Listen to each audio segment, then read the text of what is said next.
Hello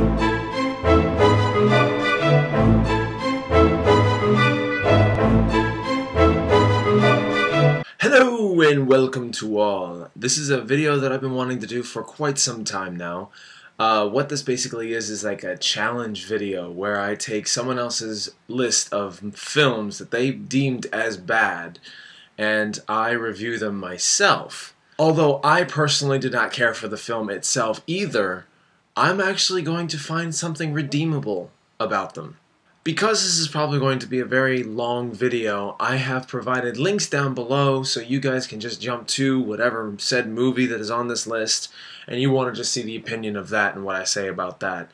Nevertheless, if you guys are in here for the long haul, thank you very much. This is just something that I've been wanting to try because every time that someone watches a movie, there is a huge opinion behind them when I'm outside of the theater. For the people who have seen it, for the people who haven't, there's just such a huge reaction to some of these films, and what makes them so interesting is knowing the total opposite opinion from someone who I greatly respect, like Chris Stuckmann or Jeremy Johns, who did not like a film, and then here and where I live, there are people who love these said films. So this list that I'm taking off from is actually from Chris Stuckmann's list. I will do my own list of films that I dislike, but I feel that it could be an interesting challenge nevertheless to check out other people's lists, review them. So here's the list of Chris Stuckmann's F movies: The Legend of Hercules, Paranoia,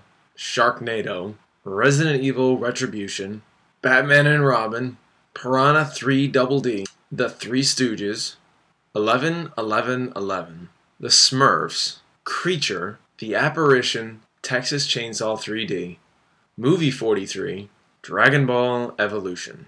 So when I review these films, I'm going to break them down into 5 stars, 5 basic principles of a movie that I see that kind of make up what the film is, and that's music, plot, acting, special effects, and the overall feel. And the overall feel is where you get the general feeling afterwards, like, it was pretty good, or didn't do anything for me, or whatever, and I will go through that. Let's get started.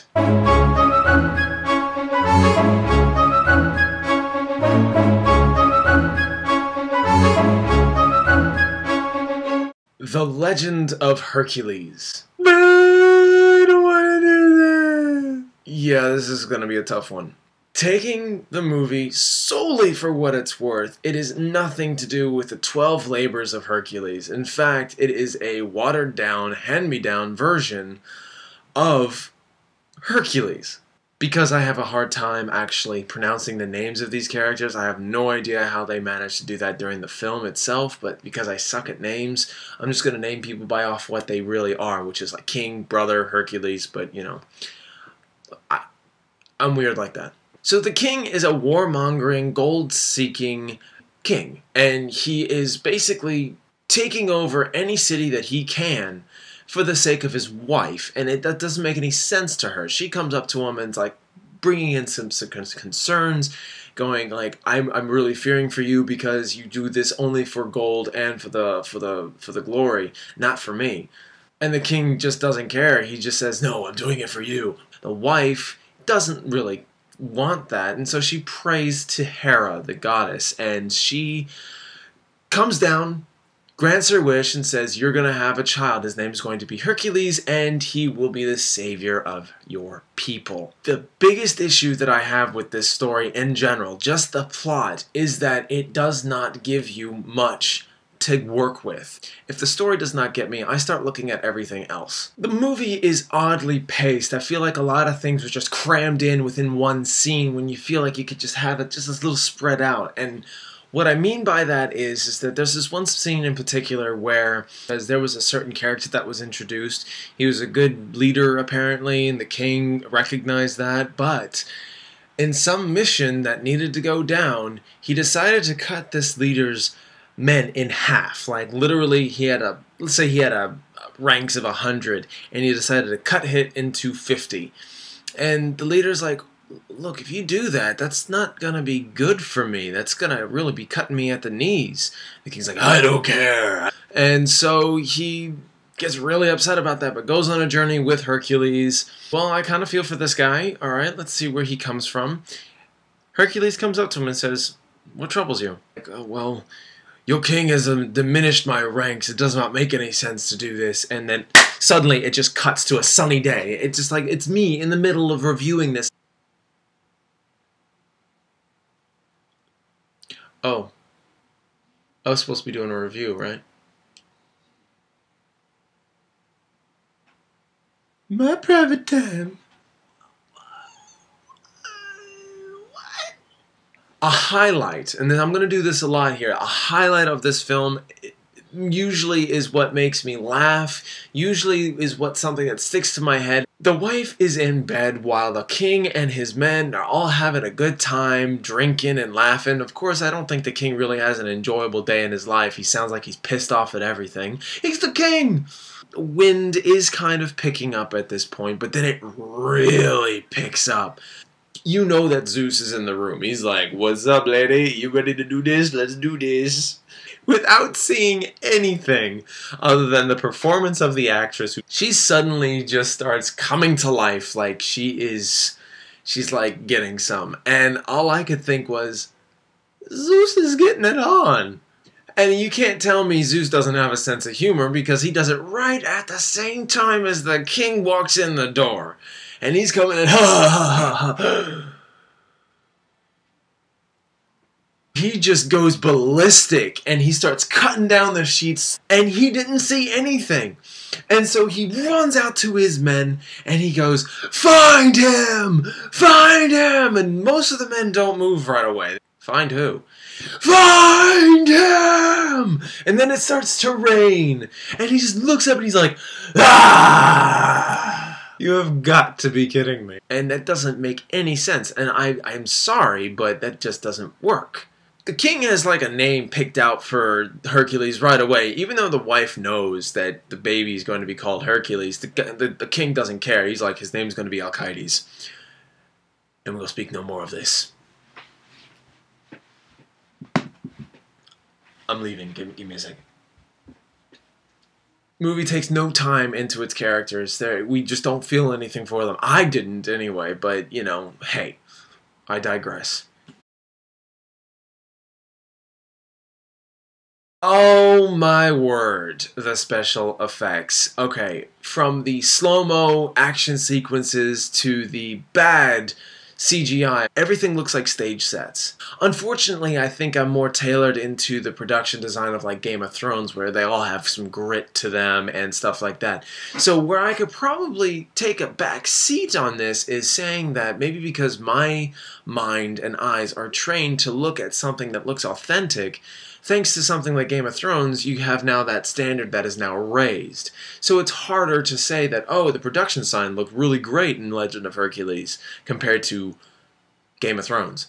It's not fair. So effects don't work. Everything just looks like on cue, ready to go. Hey, this is a movie. Let's go have some fun.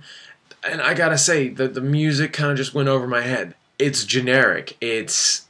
It just tailors into the mood. It doesn't give us anything to go, "Oh man, I really feel for these characters," or "Holy crap, that was intense. Wow." It doesn't do anything. The acting in this film, how do I put this? It's over-exaggerated. This is a very awkward movie to have such actors. Nobody feels like they're in place. The dialogue is weird at best. You know, like I said, everything is just kind of crammed in within one scene, and just it moves, it keeps going. They were trying too hard to be hyper. This movie is a popcorn flick. Now, I'm not saying like the big blockbuster popcorn flick. No, this is something for people who just look into it as its face value. It's a kind-hearted movie, to be honest. Underdeveloped in a lot of ways. And there's something to appreciate about an underdeveloped film. There's a guilty pleasure about it. There are some people who I talk to about this film, they tap me on the shoulder and they go, "Doug, I saw Legend of Hercules, and it was actually not that bad. And I sit here before I even watch the film, and I'm just like, really? You guys like this film? Are you serious? Are you literally serious right now? I would not watch this movie again, but if someone had the copy of it in their hand going, hey, we're going to watch Legend of Hercules, and it's a group together thing, what else am I going to do? Pop it in. Let's do this.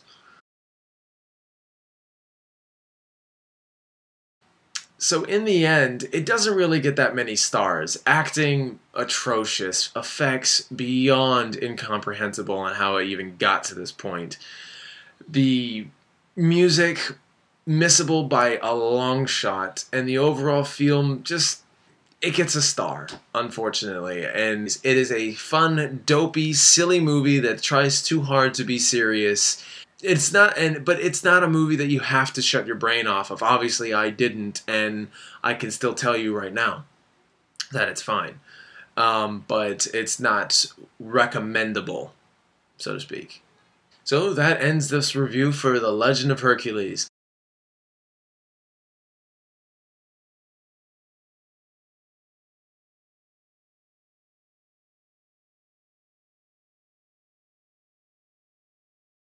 On to Paranoia. I think someone's in my room. No, there's not. So, we're good. We're good. Okay. So where to begin with Paranoia? I think that if anything I could start off with is that I don't know how to review this film without saying how completely and utterly dull this movie really is. Now, obviously, you look on the cover of this thing, and you see Gary Oldman and Harrison Ford, not to mention Liam Hemsworth, who's the brother of Chris Hemsworth. Now, I don't really know what this movie's about. So I guess if I have to tackle the plot, it's just this guy, Liam Hemsworth, who's Adam Cassidy. He wants to be something in this world, but he's broke, and he works for a guy who doesn't give a crap about him. And that's Gary Oldman's character. Yes, I don't care. Yes, I'm listening, yes, okay, yes. And unfortunately, Liam's character can't seem to get the breakthrough to him. Like, okay, I've got this really cool technology, I think this is going to be the best. And, you know, Gary Oldman's character's like, hey, well, this is what you're trying to sell me. Software for socialization. We already have that.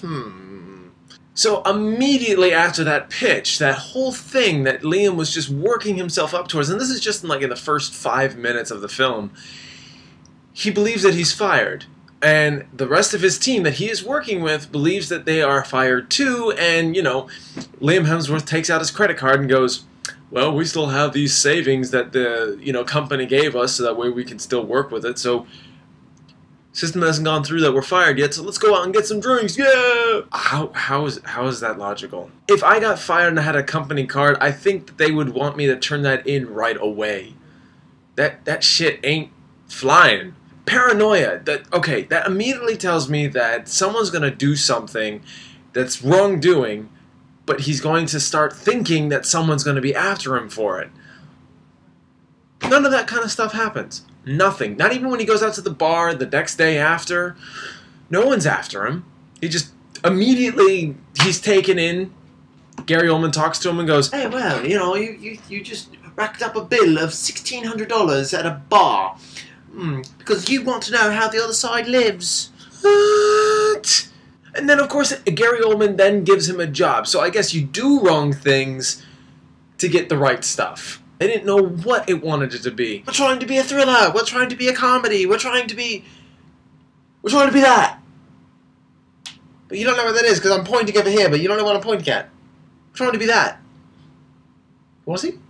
It's just a wall. It's not a bad film any more than it is a good film. Someone might walk out of this and say, it was good, I liked it, it was cool. Only because it's probably technology. You're just sitting there watching it like, why is this all happening? Oh, that's right, because he's spying to get Harrison Ford's character. He does not show up until 45 minutes. And he's so solemn. and melancholy because he lost his son some time ago, and they're trying to get Liam to relate to him so that way they can have a more big connection. But in this movie, he is just not giving anything. In fact, it feels like he's just tired and bored in this. Honest to God, it's just, oh my God. Guess we should talk about the acting. Acting, obviously, I just talked about Harrison Ford's, performance. This is kind of how he works. Like this, if this is Gary Oldman, because you want to know how the other side lives. I'm pretty sure Gary Oldman is just really happy he could use his own accent. But Harrison Ford, yeah. So I started this company back in 1984. And then Liam, he's just kind of reacting to everything around him. And I understand there are some characters who just react to everything around them fine.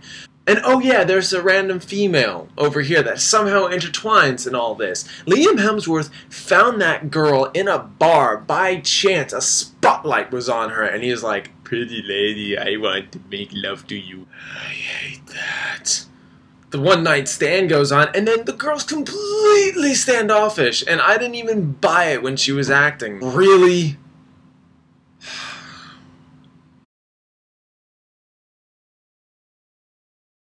Music, at first, it sounded cool. Actually, like, there was some moments where I'm kind of like, this movie ain't so bad. It's kind of getting me moving, but then once the story kicked in, it was like, yeah. Music did not help, psh. The effects, this movie doesn't really thrive on being special effectsy, it's filmed in the city, so a lot of times the characters who are talking, they're weaving in and out of traffic, so you get that city feel, blah, blah, blah, in a lot of cases, there's some choppy editing, especially in the beginning where, it's like, shows an alleyway, again, a very dark alleyway, and all of a sudden, close up over here, over there, why? What? Just, why? And a couple of times, it's just boringly shot. Highlight of this film. And this is something really, really tiny. Really, really tiny. But it made me laugh. He's waking up out of bed. He's getting a luxury life, to be honest. And he's waking up to the sound of gunshots. First shot is heard. He wakes up. He gets up out of bed to go see what it is. He hears the second shot before he even reaches the window. And then he looks out the window and he sees someone target practicing with a sniper rifle or whatever the kind of gun it is. And then the third shot is seen and heard, but the target on the other end only shows one shot being made. Either that person who is firing is the worst shot in the world, or that was some crappy editing in its place, because there's no way in hell when Gary Oldman's two sidekicks come in, one's a female, one's a male, the male guy, I'm the guy who will make you do it if you say no. They're setting up a character who we didn't really know who it was, but it can only be assumed he's a horrible shot. That is not impressionable at all. What is redeemable about this movie? What is? And that is really, really hard. There's a little bit of everything. The music does catch on a little bit. It's nice to see Gary Oldman and Harrison Ford since Air Force One. I mean, that was an awesome movie. But they look like they're just phoning it in. Liam, yeah, poor guy. He's just not good. And, the plot you can't really get behind. You can like certain things that happen, but its ambition does not go any further than that. It just tells you what it is at its face value. And as I said in the Legend of Hercules review, some things are worth taking at its face value. But this one was really hard to find something redeemable about it. I really don't think this movie is... It's nothing. It's just... bleh. This one really makes me disappointed because I thought maybe I could find something redeemable about it, but it's just little bits here and there, and if you ended up liking this film, great. Great. Good for you. I would love to see what you got out of it, because it was really hard for me to get anything out of it. So, without anything else to say about this,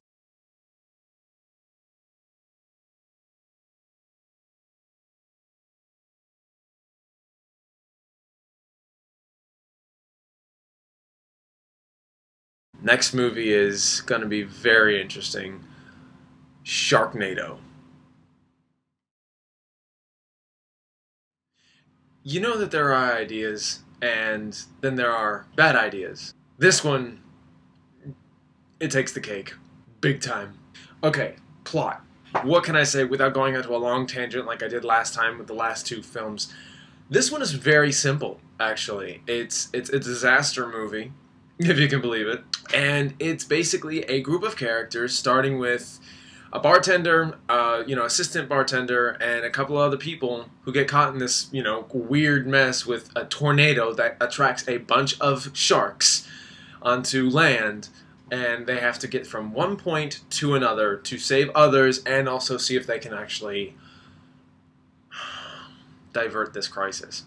And so the story really follows about three people. It's April, Finn, and Nova, and they all are underdeveloped characters, but they do their best with what they've got. I only say underdeveloped because they didn't know which character they wanted to be as a main character. First, you're following Nova's side with the shark bite. Okay, alright, so what's up with her? Oh, nope, Finn is becoming the rising star. Nope, it's April, and no, it's very confusing at this point.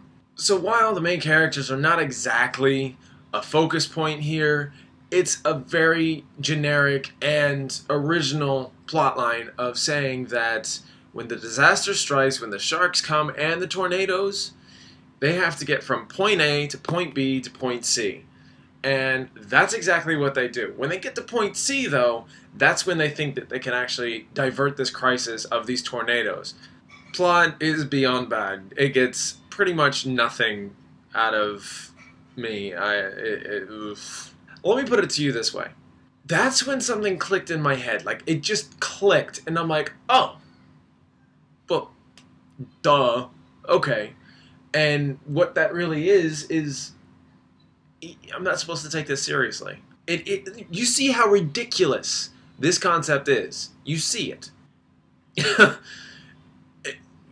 Where on earth would you think you're going to get anything worthwhile in this other than a ridiculous plot? It knows exactly what it is. But that's just the plot for you, and so you need to go into this knowing it is going to be the most ridiculous, stupid, silly thing you have ever seen in your entire life, and they know it. Music is interesting. Music is by far the most important thing, I think, that are coming across in movies, and when it's placed in there, it really has to grip me in order to, and it was the funniest thing. There are moments where I was like, wait, that sounded interesting. But it was so soft. The music kind of knew that it wanted to be kind of like, but it was so soft. They weren't very confident in the idea that maybe this ridiculous concept would have benefited from a really awesome soundtrack.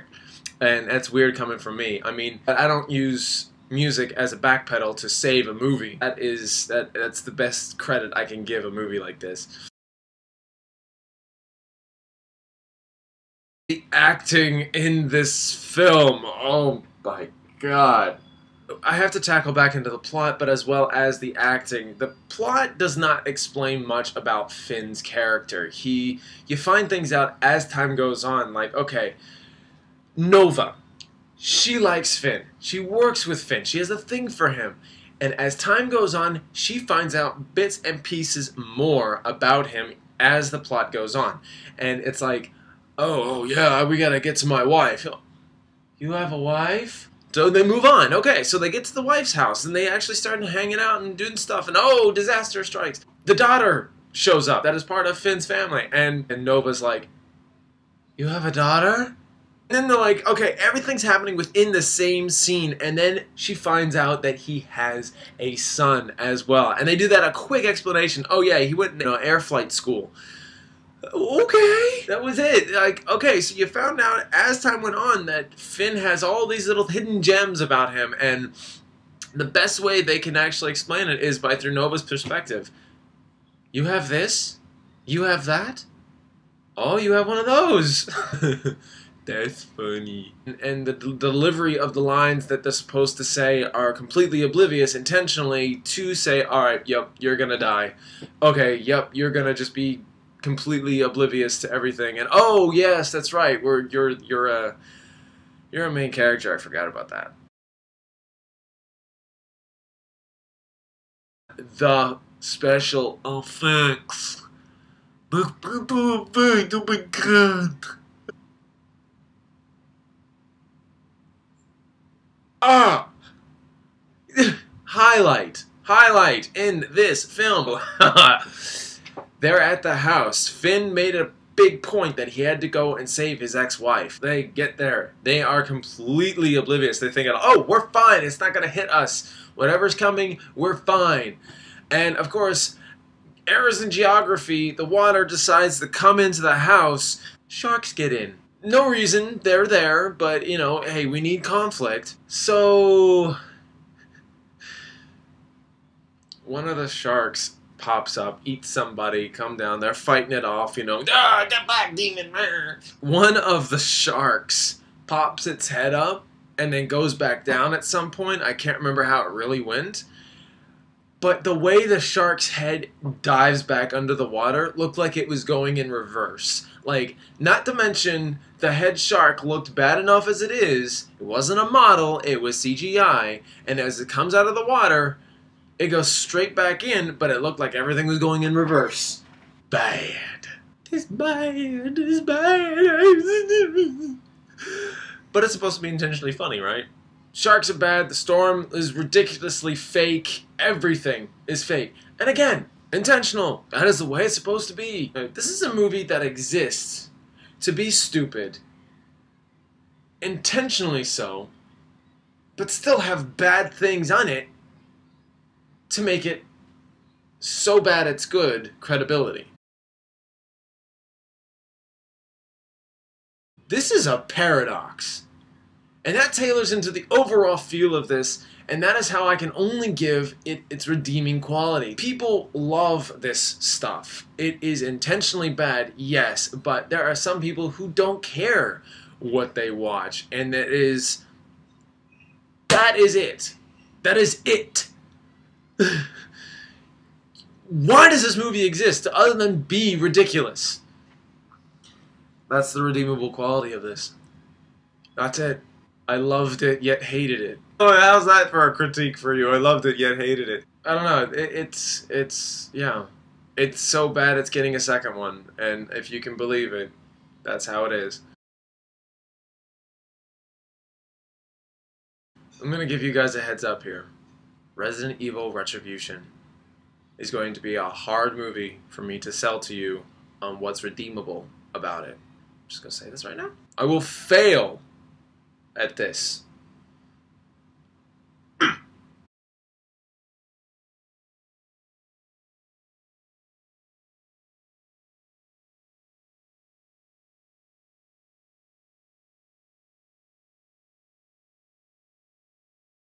Sharknado! There you have it. Resident Evil Retribution. Resident Evil Retribution. I'm failing already. Okay. Damn it. Alright, I will start off by saying I was excited for this film. I wanted this movie to be the best in the franchise because I loved the first one. It had a certain dark, gritty tone to it that had a good creepy vibe. It just looked like there was a passion into it that really, really worked for me. Now, I know that not everyone loved the first film. I know there's some people who do. This fifth film that came out brought back characters from the first movie. You have to know, I have a thing for something like that. I love it when characters from someone's past comes up and decides to wreak havoc on them, because it is that emotional blow. You're just like, screw you over. And it's awesome because it's so emotional and gratifying. There are many films that have done that. Captain America, The Winter Soldier, 24, Season 7. Holy shit! Great, emotional, satisfying things if you do it right. And you know what Resident Evil Retribution did? None of that. None of it. Michelle Rodriguez comes back. Yes, for those who guessed, this is all the plot segment. Sorry. I forgot to mention that. The leader from the first film, I can't remember his name at this point right now. He's diced by the lasers. He comes back. That was cool. No explanation. Ugh.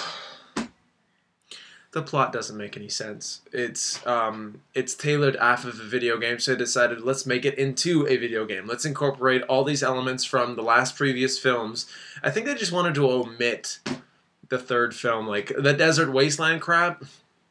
No, let's just make everything an underground facility. They have to get from one place to another within inside the facility to get to a certain place to get an exit because they're after one character or whatever. I can't even remember at this point. Other characters who are actually above ground go down to try and rescue said character. I think it's all Alice. They're trying to get her out of there or someone else. Ah, crap! Okay, so much to cover. Let me back up for a second and then I'm going to end this whole plot segment. I promise. Okay, in the fourth film, the one character that we've been always questioning about since 3 into 4 was Claire. She comes back, you know, and we get a little small mystery as to what happened to her. We get some sort of answers, and then, you know, shoehorned in, you find out that, you know, she's got a brother, but it really amounts to nothing. They were characters in the fourth film, okay? It ended with them looking out on the ship. If you know what I'm talking about, they were looking out in the ship. They see these Umbrella Corporation planes coming in, ready to kick some ass and take some names. You're thinking fifth one's going to just be jam-packed with all these things. It's going to just be great. You're going to get a lot of explanation. You don't. Whatsoever. Claire and her brother, gone. No explanation whatsoever. They didn't even exist, for as all I'm concerned. They were set up in this fourth film to just be ignored in the next. They don't even have a cameo. They're just gone. Don't know why. Never really mentioned whatsoever. Oh, you could argue that Alice was knocked out and then had to deal with all this and had no time whatsoever to say anything about it. But they do that in every other film. They always mention another character and why they're trying to look for them, while they're trying to figure them out. Why would they all of a sudden just forget? You know, Claire in the third film left to Alaska for this distress call saying that we're actually safe. We're a safe haven. In the fourth film, she could have just easily forgotten her then, but no, that was something that drove the plot for her to keep going. In this one, nothing. Gone. It was like Wes Anderson saw all the material that he had to work with. It's like, oh, this is too complicated. Nah. That's the big problem with most of these movies. The plot doesn't make sense. Moving on from the plot. Music. A lot of punk, techno remixes that amount to nothing. Do nothing for the story. Do nothing for the emotions of others. Oh yeah, that makes sense because reasons. All right, music amounts to nothing. That's it.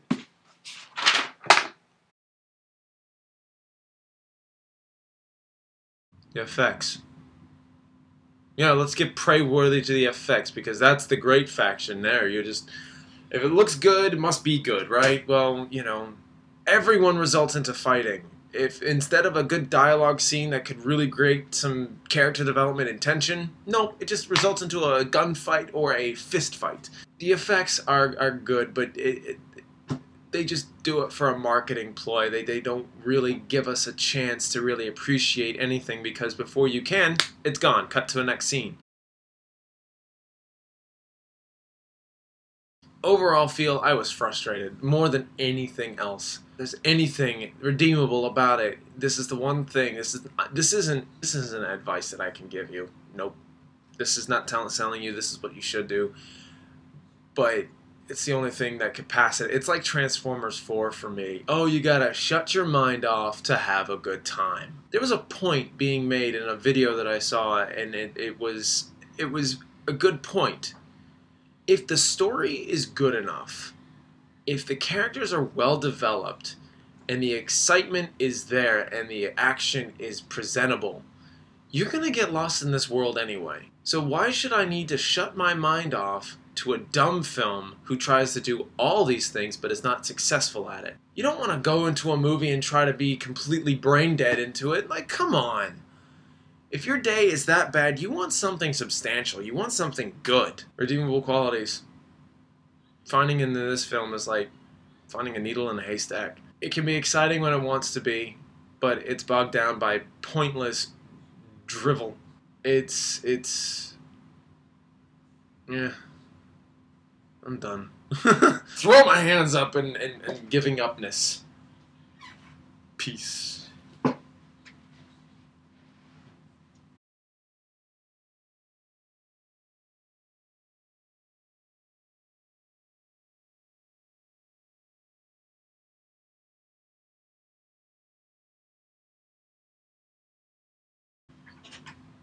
Batman and Robin next.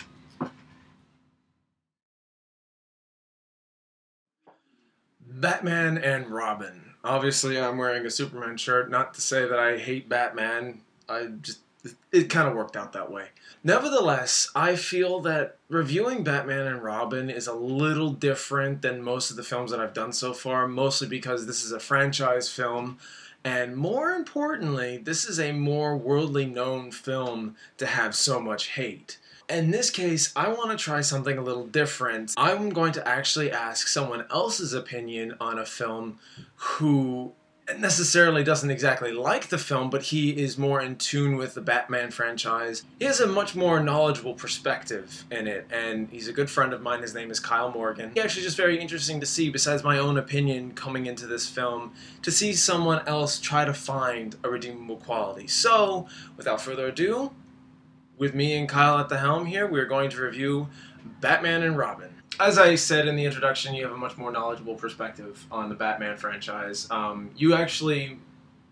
here actually more or less grew up with the movies as they later came out, not necessarily back in 1986, because, well, I was born in 1988. This is coming from someone who actually was in the theater. He was actually seeing it on the home videos and all that kind of good stuff, when I'm actually like very recent, like last year recent, actually seeing all these films. I know, I suck. We're not really friends. But I was that one guy who actually came in going, this movie is frickin' hilarious, and when it wasn't supposed to be. We looked at it so seriously at the time. Mm-hmm. And we're like, oh my god, this is going to be like the best one yet. It's Arnold, and it has everyone else. No. Why George Clooney? But who cares? Considering the canon of films it came from, if you think it starts with Batman, Batman Returns, Batman Forever, and then Batman and Robin, it's kind of like the movies started dark, and then they started getting more and more campier. Right. You know. Exactly. And this one kind of was the campy cherry on the campy sundae. The campiness really started at Batman Returns. Like, it was the Tim Burton campiness, but it really set that bar, started going down lower. Plot's always been ridiculous in all these movies, but when it really started, it started in Returns. Can we even say what the plot is for Batman and Robin? Yeah, it's basically a really contrived series of events that are basically designed to make toys. Hasbro or whoever designed the toys for the movie was probably just like they had like a weekly meeting with the script writers and were probably like, alright, so we finished these toys, we're going to need some vehicles, so make some scenes with some vehicles, and I hear that the focus group with the ice skating Batman dolls are really going great, so we want you to shoehorn those into the movie somehow too. I mean, the plot was really just tailored around what kind of toy can we make next. Mm-hmm. But the literal plot itself, I feel, was made up as it went along. Okay, first it was about Mr. Freeze trying to freeze all of Gotham. Okay, but when you get Poison Ivy, she wants to engulf the entire city in plant life. So... Yeah, obviously that doesn't really make very much sense. No. Because it changes maybe every 30 minutes in a 2-hour movie. Even the title was very misleading as a kid. When I saw it, I remember me and my brother used to think, like, they should have named the one that came before it Batman and Robin because, you know, hey, they introduced Robin. Right. It kind of makes perfect sense, and, you know, this one could have been called Batman Forever. But obviously they can't, like, you know, retcon the titles or anything like that. But it should just be called Mr. Freeze because, I mean, Arnold Schwarzenegger actually gets top billing, for God's sakes. To sum it up, plot makes no sense. Mm-hmm. It's guided by toy makers and producers, and they just shoehorned as much stuff as they possibly could. Somehow, and this is something that happens with a lot of comic book sequels even to this day, where it's just like, let's shoehorn as many villains together with a real contrived reason for them to team up against the main heroes so that we can try to legitimize them coming into the picture somehow. Acting. I want a car! Chicks dig the car! Okay. When it comes to the acting, I think the plot actually really does come in tailored with it, you know? I really think it kind of just goes hand in hand. Everyone has just quick, hey, informative quips, here's what goes on, let's go do something. Let's go ice skate. Wanna go ice skate? The movie itself, as a whole, is a lot campier in tone, thanks to Joel Schumacher's, you know, inspired direction. And a lot of the acting has been tailored around such a shift in tone, where they are acting a lot campier. The director literally stated to them, this is a cartoon, this is a comic book movie, remember, we're doing this for kids, you know, and that's what they did. They were like, okay, I'll do it. This was for toys. Which are for kids, so he was sort of right. It was all basically for one purpose, so the acting, you don't get much out of it other than just knowing that that's how they acted in the movie, and you can act like that when you have the figure in your hand. I want a car! Chick digs the car! Yeah! And then I feel that George Clooney, objectively, very, very objectively, he's not the best Bruce Wayne. No. He's not. And he's definitely my least favorite Batman. Right. It's kind of like he's a reincarnated version of the Adam West Batman, which again is what the tone of the movie is going for. So his acting is kind of more in line with that, but it also looks like he just kind of showed up for a paycheck a lot. You kind of get that phoned-in acting a lot of the times. Would that mean that you'd say it's good for what it is, but it's not noteworthy performances? Exactly. It's, again, a real paycheck role, and sometimes... phoning it in. Yeah, you can definitely get that vibe. The only person that's really trying to actively chew the scenery is, you know, Arnie. You know, with the way he's delivering his quips, it seems like he's really excited to be there. He really is just trying to, like, be the center of attention. Music. What's your take? I don't even remember a damn thing pertaining to the music. If you can't remember the music from a movie, then it might as well have had no score. Right. So I'd say it's invisible only because it just literally tailors into your thought process as the movie goes on. It rhymes and reasons with the movie, and as you see the movie, it's missable. You just don't notice it's there, and if it tries, it's just over the top. It's and you just look at me awkwardly, and it's like I'm performing for no reason and waving my hands about, and then there was a song I didn't even hear it. I completely forgot, and it was even. Or you forgot that I was doing something right in front of you because it was just that bland and boring. Objectively, so far, really hard to find anything redeemable. It really is. Really, really hard. So, let's see. It's really colorful. There was cool action figures. That's about it. You don't have to think very hard to watch it. I remember getting the cups from McDonald's. Those cups were good to drink out of. Even the effects are just easy to say that they're bad. Mm-hmm. The set design is interesting. It's intricate. It's not complicated, but it's like going to an opera house. Everything's dramatic. Yeah. You know, because you can compare it to the earlier Batman movies because they're all part of the same film canon. Yeah. Is that every single movie was just trying to outdo the other one in terms of everything, but in the wrong ways, where it was just like, all right, so we need 2 villains. All right, so we need more special effects. Okay, so we need crazier sets. We need bigger actors. That fit their own personalities. Like, every single character that has come in the second, and then the third, and then in the fourth, they got bigger and bigger in their own personalities, and I think the producers were like, holy crap, we need to just make sure that fits in this universe, and let's go for broke. Let's just go all out. Freeze. He is humongous. He wants to do everything with Gotham and just freeze people. Let's just go balls to the wall. And Ivy, same thing. It's relentless. She literally goes balls to the wall, if you know what I mean. Curses. Holy butt sex, Batman. You take it out of your DVD player and break it. And you break it. We basically just talked about how bad it was. And that's how you walk out. You're just like, it is a distraction, and it was made to be a distraction, a marketing ploy, and it was not hiding that fact. So, how can you find something redeemable about it? It gave you toys. It gave us toys.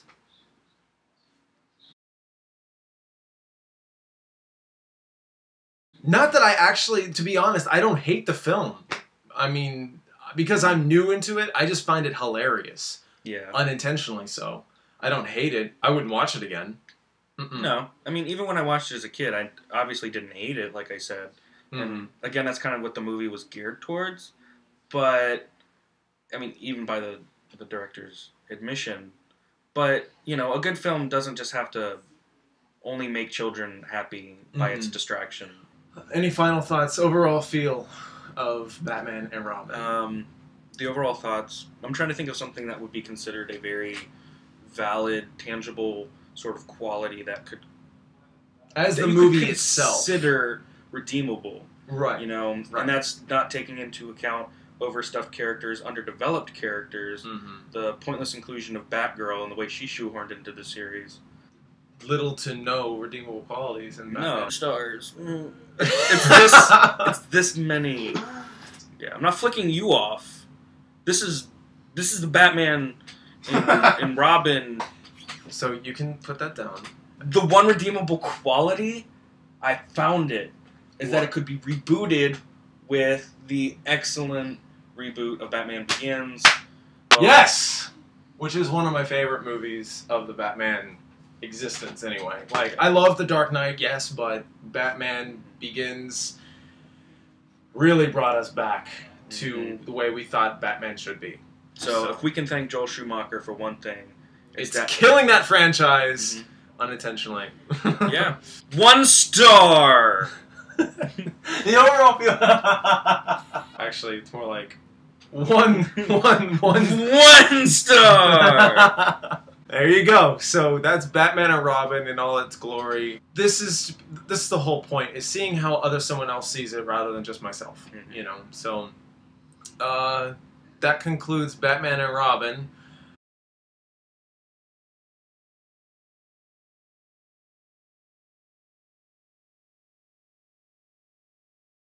One star! On to Piranha 3 Double D. These aren't the double Ds you want to see, basically. No.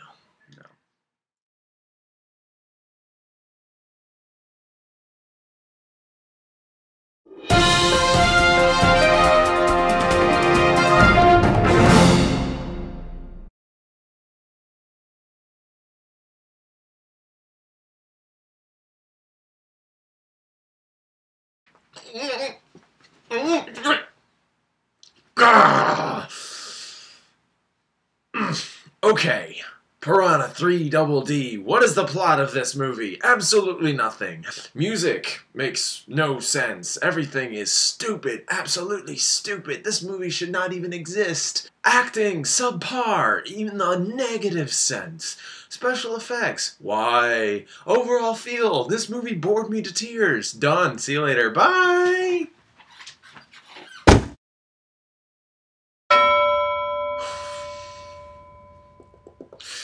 Plot of this movie. What is it? No idea. It just takes place after the first one, which I never saw, by the way.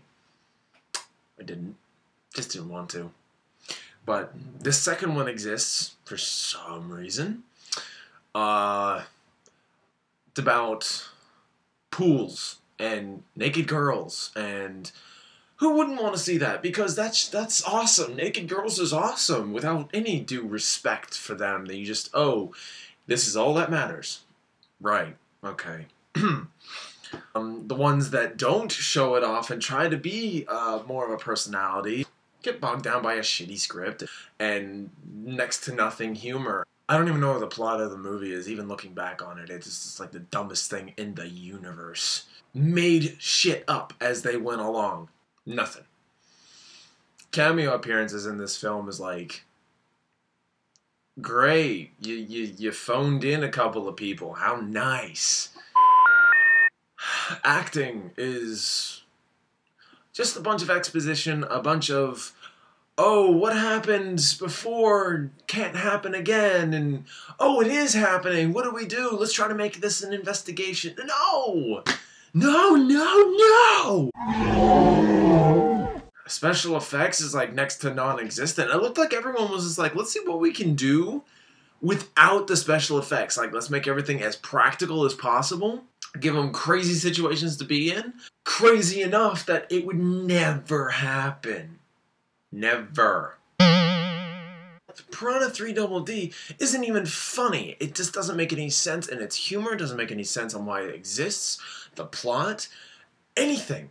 It's like, phone in a sequel because everyone loved the first one. That's nothing redeemable about it.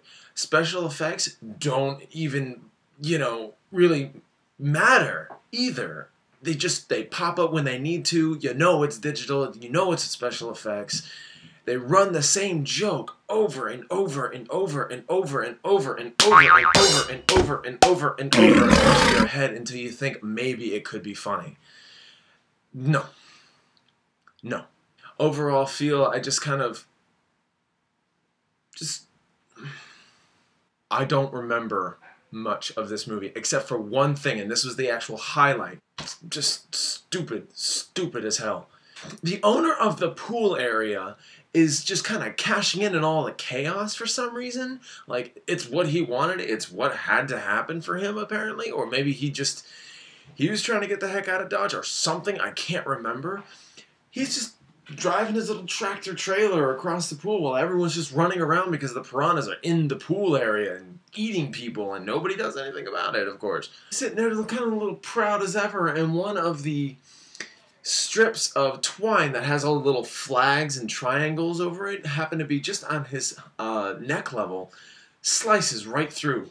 After it happened, like he didn't realize it happened, and then all of a sudden stop, his head rolls off, and a lady happens to catch it, his head, in her hands.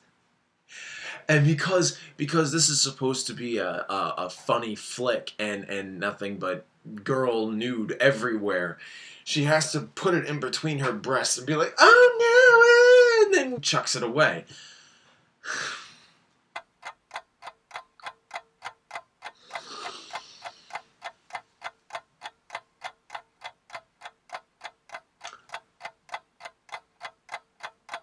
Definitely a challenge video now. This is definitely becoming a challenge. Redeemable. What is redeemable about it? Ving Rhames? Christopher Lloyd's appearance? Maybe? Oh, yeah, I know. I know the redeemable quality. It's all the naked girls. That's it. Because I am supposed to just find that the most attractive thing in a movie like this. That's what it is. As look, I love girls. I think they're amazing when they have more of a personality and they can talk like a normal human being, and not when they have to flash their body off. They are beautiful in other respects than having to show off their body. Yeah,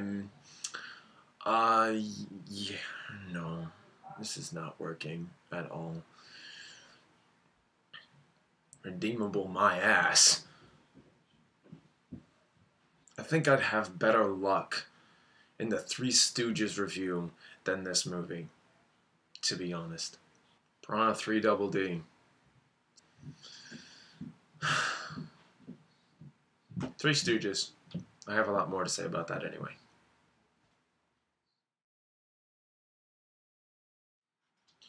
The Three Stooges. How do I explain the Three Stooges? Okay. I never grew up with them. I think that I only knew of them for a long time, but I love slapstick humor. I am more of a physical, humorous person, so that's why you normally see me enact a funny skit rather than just try and tell you what is funny. Like, if I wanted to reenact something humorous, I will do it. So Three Stooges should be something that I should have no problem with. Okay, problem number one, the plot. Why is it that, and this is the plot of this movie, when, and mostly comedies have this, someone needs to raise money for something, and they have to go off on a journey to go get this money and do different things. If you can do it right, like Dodgeball, the true underdog story, had to raise money for their gym, and that is the same place that I'm coming from here.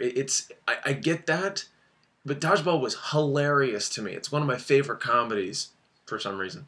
But it did the humor right. It actually focused more on the said tournament and what made it funny. The humor of it was actually presented in a way that was smart, funny, and it doesn't get old. Here, it's like, oh, we've got three guys, they need to do something, let's make them raise money, go out into the city that they don't know, and let's hope it's funny. And they have no faith in the material itself. Have you ever seen The Three Stooges? Which I have seen part. I didn't grow up with them, I didn't, raise up with them, but I did watch a few of their sketches over time. And they are amazing, but it wasn't always trying to raise money on something. They were doing different jobs, yes, because it's just self-contained skits. When they do stuff, the humorous stuff comes through when they have a disagreement, or when they're completely oblivious to a situation that one person's going through while another walks in. And little things like that. And this all happens in the movie, and that's fine. But it's still, oh yeah, that's right, we have to have a plot. Let's bog down the whole humorous aspect of this by a plot that is so contrived and so unoriginal that, screw it, here's Three Stooges. Acting, I can definitely say a praiseworthy moment, gets some credit here. Honest to God, the three guys that play Moe, Curly, and Larry are really spot on in their performances for this. I mean, it actually was pretty well done in this respect. I really think that is a good, praiseworthy thing about it. It's better than not saying that this whole movie sucks. I mean, honest to God, depending on where you're coming from, some people like it, some people hate it. From what I understand, there is just not enough for them to perform with. They're just like, it's either let's just have them say lines exactly the way the old black and white slapstick comedies did, or let's overindulge us with all the physical humor possible. It looks staged. They walk into a room and they start having a disagreement, and I'm like, I bet you dollars to donuts what they're going to do is get into a fight, Someone happened to be watching and wants to hire one of them for a job. And guess what happens? They had a fight. They all dispersed and one got hired for a job. True story. You're so original. Thank you for letting me see everything coming. Like, comedy is everything in a comedy. And if you even can tell where the jokes are going, story doesn't matter, comedy doesn't matter. Let's move on. Let's move on. I can go on tangents sometimes, and I don't know when to stop. I am going to stop right now. Okay. They split this movie up into 3 sections, and when in 3 acts, they started off with kind of like what they would do with the... I was like, special effects, or basically how this movie looks is another way of putting it. Yeah, it's basic, ordinary, bland, stupid. Overall feel. There is some funny parts. There is a charming, earnest, delightful feel about the film because you can see that there is some passion into it. It's just misguided passion for this film. They did the best with what they got. I just feel like they could have just took out a plot segment and just gave us 3 little skits. I would have paid to see that. Honest to God, I would have paid to see that. And what we end up getting instead is a mess. It's an absolute mess, but it could be an endearing mess. It could be a very frustrating mess. And what it was for me was that little bit in between. It wasn't frustrating, but it wasn't endearing.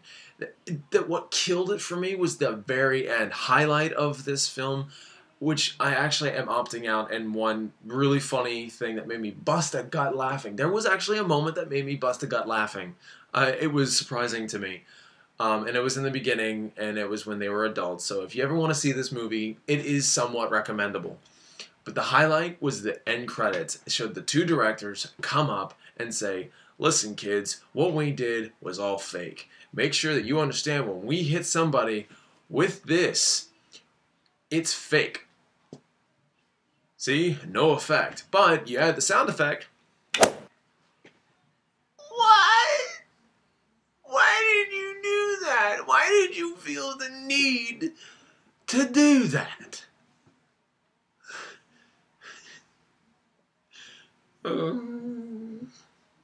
Highlight. I forgot all about it and I opted out from telling you something that was actually funny. I should stop wasting your time. I'm sorry. Thank you for watching, but I'm sorry.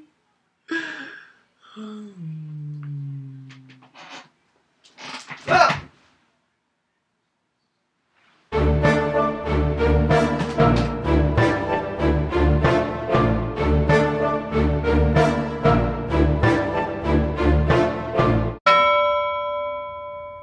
I'm in trouble.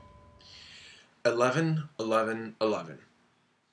Directed by the director of the Saw series, actually 2, 3, and 4. And so now he directs this, and I feel like he took a step back in quality so much as this whole thing looks like crap.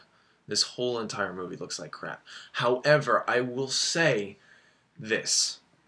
And I'm just going to start to the special effects or how this film looks. I'm just jumping to that, forgetting about the plot.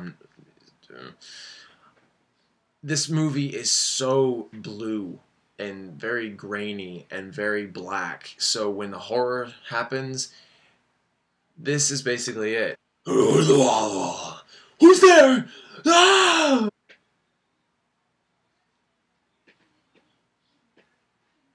Why?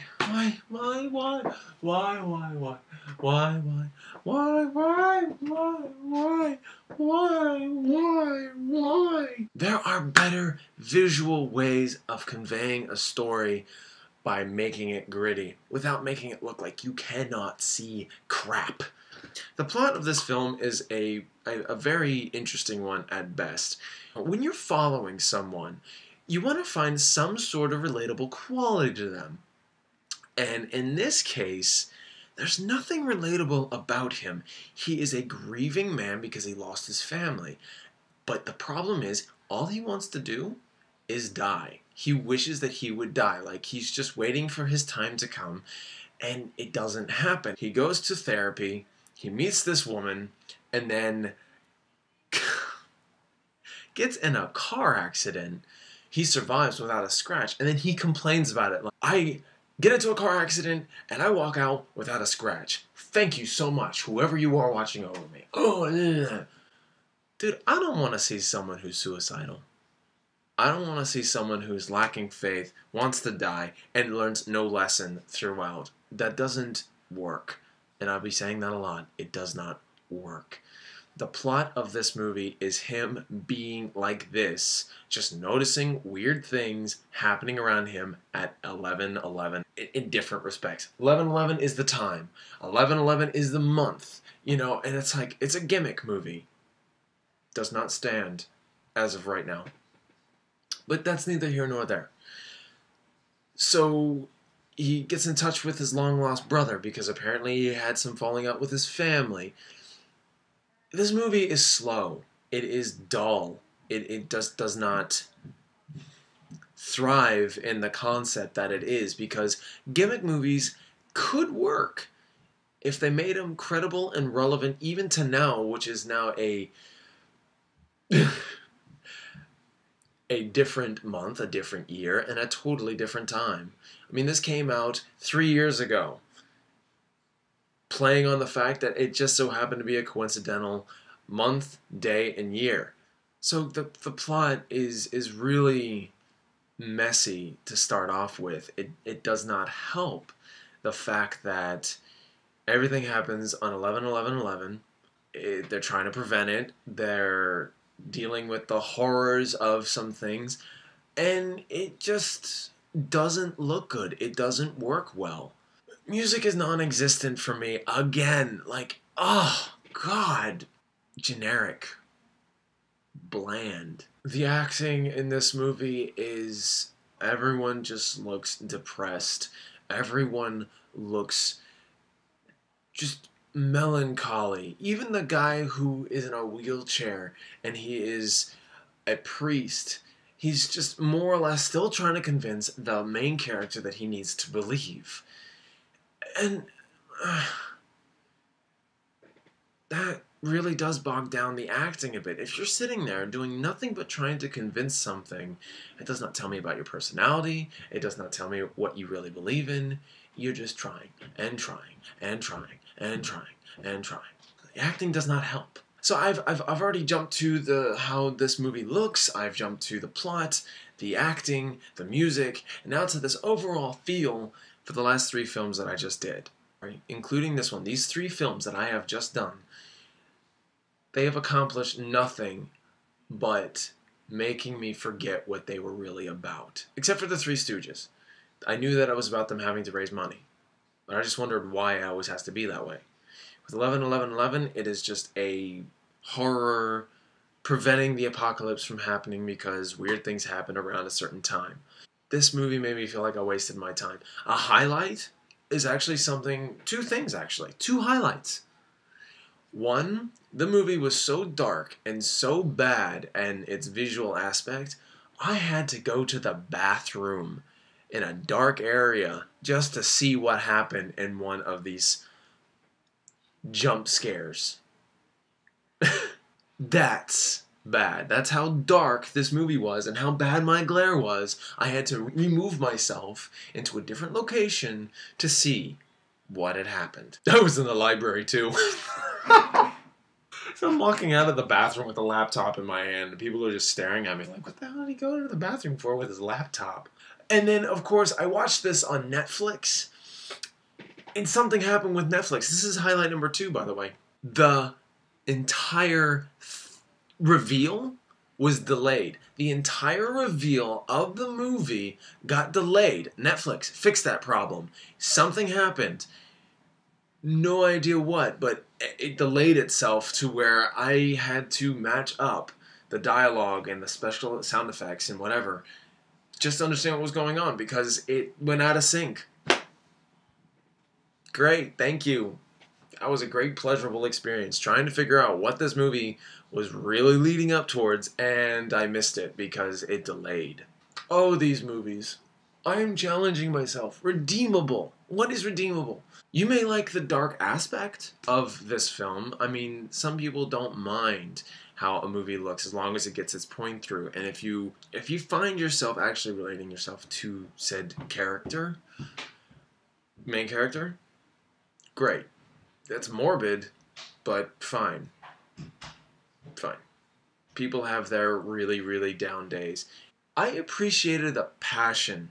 That's what's redeemable about it. It's a gimmick movie, yes, but I appreciated what they tried to do. It tried to play on your mind and tried to get you a little bit paranoid when, like, you know, coincidences like 12-12 comes up or 13-13. Oh no, bad luck numbers, and oh, 11s. Oh no. I appreciate what it tried to do there, and I think someone might watch this film and find that the redeemable quality of it. I mean, it's hard for me to say, but it's just not something I can vouch for because none of it works. It was really, really bad. So that's all I can say for 11-11-11. I mean, it's by this point that you know these movies did not work in the goals that they set out to do. So let's move on. Ends 11-11-11 to the Smurfs.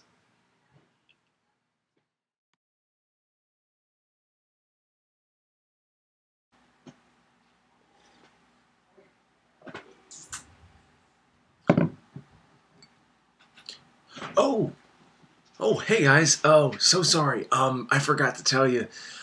Because if you look at the runtime, yeah. So I thought it would be decent to split this review into 2 parts. But in this case, I figured, you know, why not give you what I have so far? And in this way, you guys can kind of anticipate the conclusion of this review. There's only 6 more movies left. Technically 5 because I reviewed one of them, but hey. But there are 6 more reviews left. I'm going to be doing those in the next few weeks. I figured just why not give you what I have and just go from there and see how this first part is received. I thank you guys for watching very much. Any of you that have just skipped around and had fun with this, it's been a delight and a great pleasure to actually make this thing, but it's just time to kind of give you what I have. In case I'll be getting you the 2-parter in the next couple of weeks. So never fear, my friends. Thank you for watching. Please subscribe if you can. Like this video. Follow me on Facebook and Twitter. This is going to be all provided down below. Also, the list is going to be provided down below. Just let me know what you think about the list so far and what I have to say.